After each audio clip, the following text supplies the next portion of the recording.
Thanks for joining us at ILTV for our weekly program, One-on-One with Alan Dershowitz, the show in which you, the viewers, get your questions answered by Professor Dershowitz, one of the world's top legal minds. Professor Dershowitz is a leading expert on criminal and constitutional law, human rights, and civil liberties, as well as a New York Times best-selling author. Professor Dershowitz, thank you so much for joining us. Thank you so much. So we're going to open our show with a look into the future. Our first guest is attorney Avi Omer, the founder and chairman of the Forum for Social Excellence. This is a program that empowers a select group of high school students in Israel to challenge the status quo and become agents of change in society. A hand-picked group of 300 of the top Israeli high school students are brought together to receive weekly training for 3 years on human rights and social responsibility. Thanks for joining us, Avi. Hello. Can you tell us a little bit more about the program and what inspired you to create it? According to my experience in the last 30 years as an educator and as a lawyer, I found out that in Israel and probably all over the world, we have very talented, brilliant, potential young leaders that nobody encouraged them to take social responsibility and to be prepared to the possibility that they will lead their country or the world or the society in the future. And those young leaders have the skills and the ability to do that. And in the other hand, Israel is a leading country in many aspects.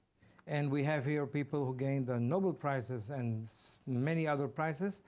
And they are people, they are role models, and they are also the best mentors and teachers for those young leaders.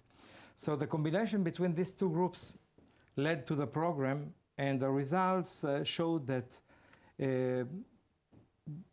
being with these role models encourage young people to take responsibility, and it betters their skills.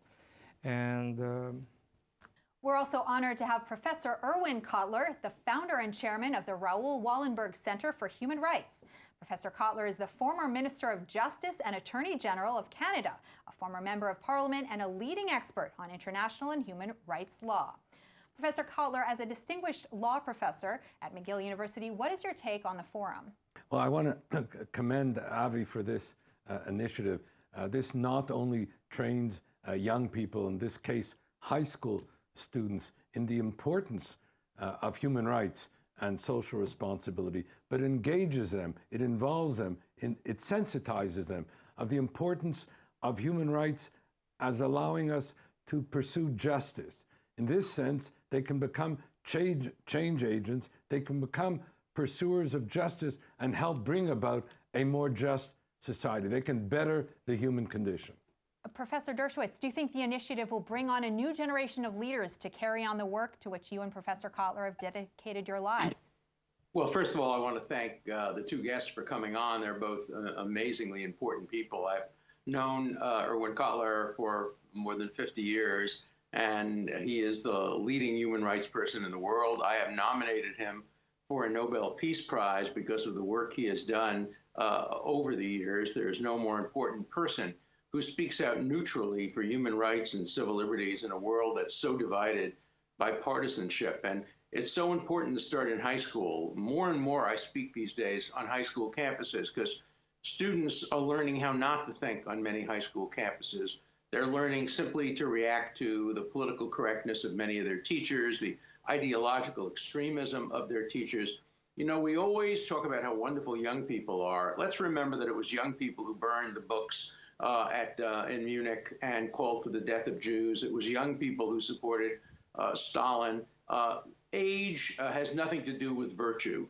Young people are much more malleable and much more influenced by extremes. And so to the extent that this program can bring people to think about things in a rational, moderate, centrist way, a neutral approach to human rights, a neutral approach to the civil liberties, it will be enormously helpful in trying to bring the world together. Today, the right is moving further right, the left is moving further left, the center is being squeezed out.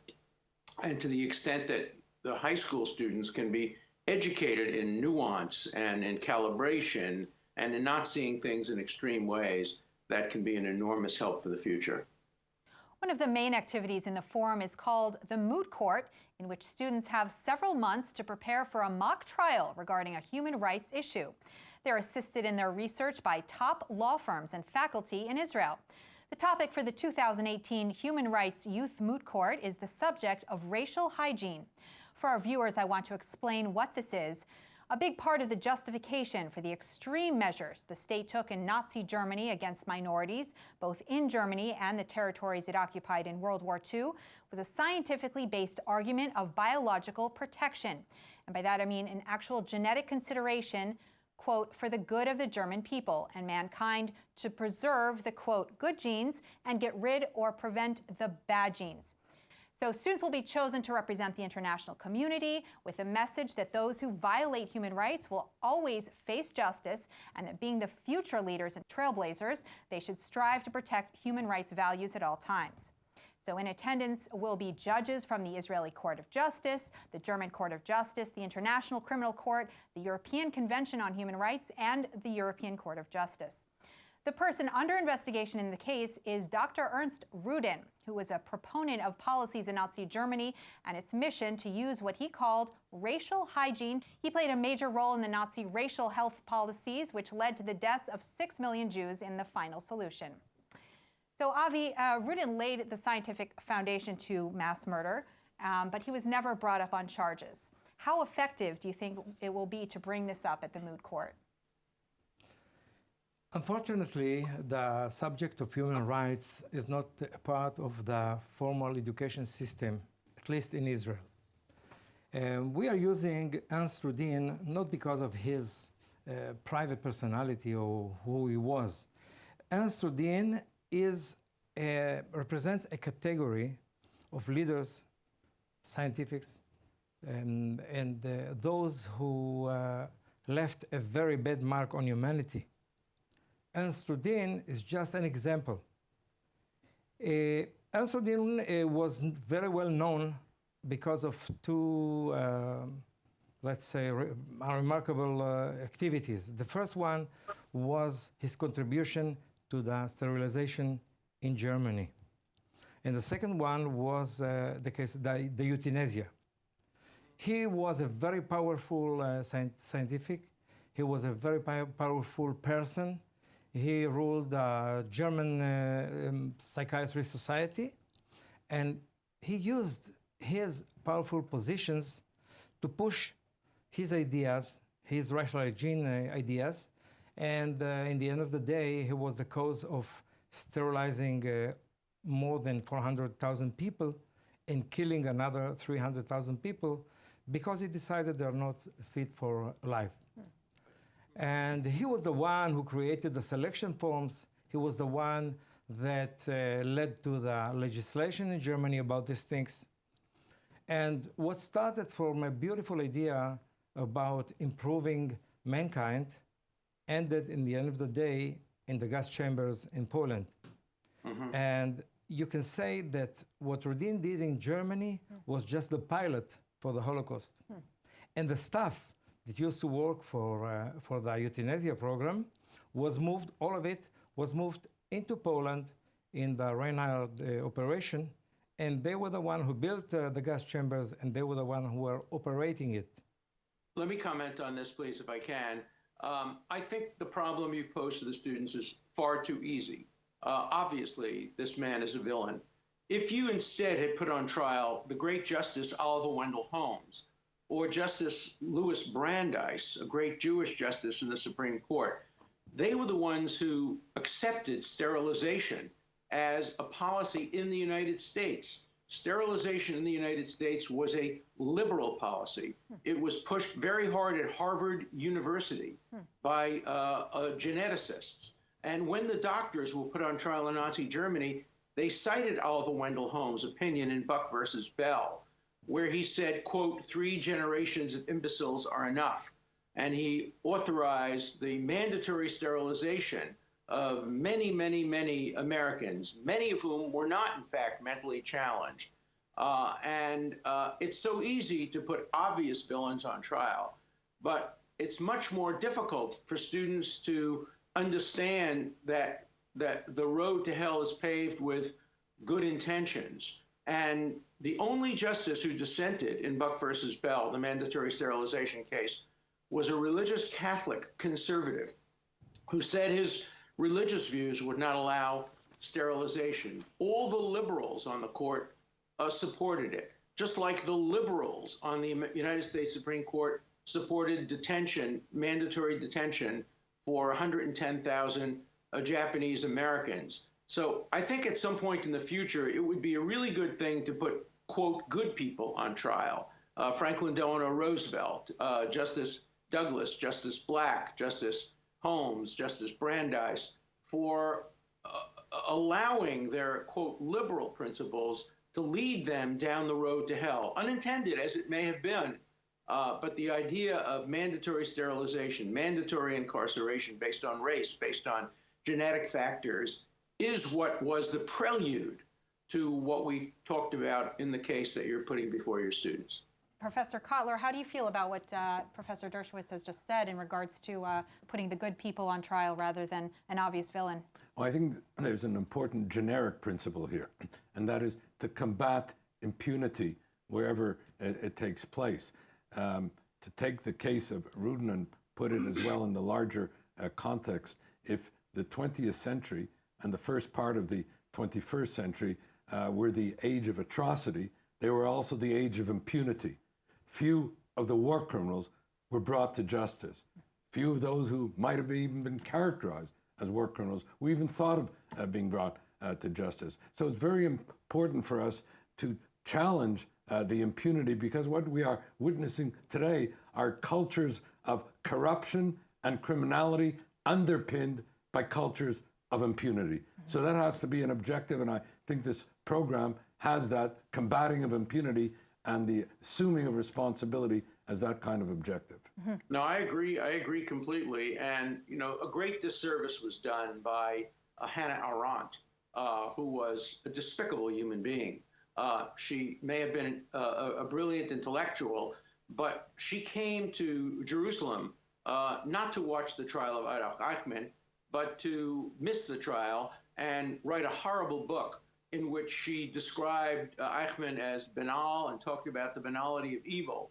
That has so contributed to the notion that only stupid people, only people who are banal can bring about horrible consequences. Hannah Arendt knew better. She was in love with Martin Heidegger, who was the most brilliant philosopher of the day and who was a Nazi. She tried to help him after the war, regain his reputation. Then she has the chutzpah to come to Jerusalem, not even attend the trial except for a couple of days, and write this book, which in effect is a justification for Nazism, saying Nazism was brought about only by dumb people. Or the other book, The Writer, which presents a woman who helped burn Jews in a barn as an illiterate person. What we forget about is Nazism was supported by some of the greatest geniuses in the world, by great musicians, but, you know, people who are the leading conductors, the leading musicians. And we have to understand that being good at one thing or being brilliant at one thing is sometimes a route into doing the most evil things in the world. So what I'm looking for is more complexity, more nuance, and less just identifying villains after the fact for what we now know have been horrible results. We have to get it in an early stage and alert students to the fact that good intentions sometimes are the road to very, very bad results.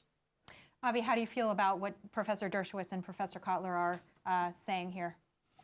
Well, what they said is exactly what we had in our mind when we decided to pick Ernst Rudin as an example. And it's a hard case for young students, but still it is something they can deal with.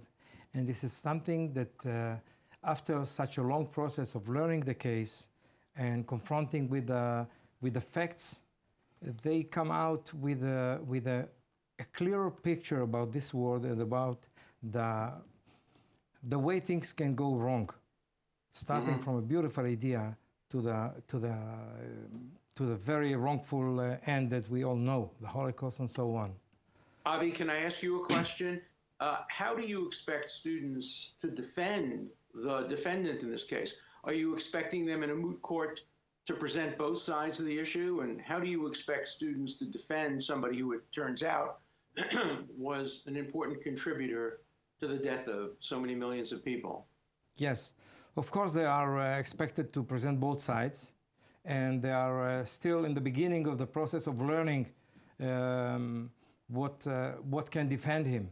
It's really hard to defend, and you know, in the process of interviews for those who are nominated to be young lawyers in this moot court, we sometimes give them that job, and it's very hard to defend him. But still, they can look at him as a scientist that did his best and believed in what he did. And as you said, he wasn't the only one, because racial hygiene was something that was very attractive all over the world. And we know about laws that were canceled only a few years ago, even in the United States. So only from those aspects we can find something to protect him. Right. Good. He probably will not be able to say that he couldn't foresee what is the consequences of what he did, because it was obvious. It was not only the engineer behind, he was also the hand that pushed the laws and the execution of his ideas. Avi, thank you very much for your insight today and for being here with us. Thank you. Moving to our next topic, we're about to mark the 4th anniversary of Operation Protective Edge, which was Israel's protective war after tens of thousands of rockets were launched into Israel and after Israel had discovered terror tunnels, which faced a strategic threat to the population near the Gaza border. The remains of 2 Israeli soldiers are still being held, as well as 2 Israeli civilians being held in captivity by Hamas. Professor Kotler, you spoke before the UN Security Council and last year before the European Parliament on this issue. What are the humanitarian legal issues involved? Well, first to begin with, Hadar Golden was murdered by Hamas, who abducted with his remains. But this was in violation of a UN-mandated, US-supported, European Union-supported humanitarian ceasefire. So this was the beginning of the violations. But for 4 years now, Hamas has refused to give any information about any of the civilians they're holding or the fallen soldiers, itself a standing violation of international humanitarian law. They've refused to patriate the remains of the fallen soldiers, which the International Committee of the Red Cross has said is a foundational violation of international humanitarian law. They continue to violate the remains of the deceased, a breach of human dignity, and the Palestinian Authority joined the International Criminal Court on the grounds that they represent the whole of the Palestinian people, yet they've done nothing to remedy this absence of information or these continuing violations of international humanitarian law. So at this point, the international community and the EU, where we visited last week, for example, the European Union has 3 mandates: the promotion and protection of human rights, compliance with international humanitarian law, the combating of impunity. The Hadar Golden case and the others engage all 3 of its mandates. So they've got a responsibility, the UN has a responsibility, the international community, individually and collectively, have a responsibility to remedy this injustice. Erwin Kotler is the greatest human rights lawyer on the face of the earth today. And if anybody can accomplish the result he's seeking to accomplish, Erwin can do it. He has helped so many people whose situation seemed helpless, and the Golden family certainly are entitled to the great help he's giving. I accepted an invitation to travel a long distance to Qatar earlier this year for the explicit purpose of urging the Emir and the foreign minister and others in authority in Qatar to return the bodies of the 2 soldiers and the 2 other individuals who wandered over the border and are still presumably alive. And I pushed very hard that the only way that Qatar will ever see any degree of normalization, in light of the fact that it does help Hamas with humanitarian issues and has some influence on Hamas, is if it would use that influence to try to bring back these 2 bodies and these 2 Israeli citizens. The Emir of Qatar promised me that he would try his best. He said he has only limited influence on Hamas, but if the world got tougher and conditioned payments to Hamas, conditioned even aid to Hamas, although they need all the aid they can get, on Hamas complying with international law, with the most basic fundamental principles of international law, maybe Irwin would succeed in the great humanitarian task he's undertaking. So, Irwin, you have my complete support. The Golden family has my complete support, and anything the international community can do to bring about this end of humanitarian violation, we should all join in doing together. I just want to say that Alan, and we're all his students, let us say, when we come to these matters, that Alan's made a very important point that now when we talk about humanitarian assistance to Gaza, and that humanitarian assistance is necessary, we must factor in the return of the remains of the fallen soldiers and the missing as part of that overall compliance with international humanitarian law. Right. Humanitarians go both ways. The Hamas wants humanitarian aid, and yet they're unwilling to do the minimum required for compliance with basic decency and basic humanitarian concepts.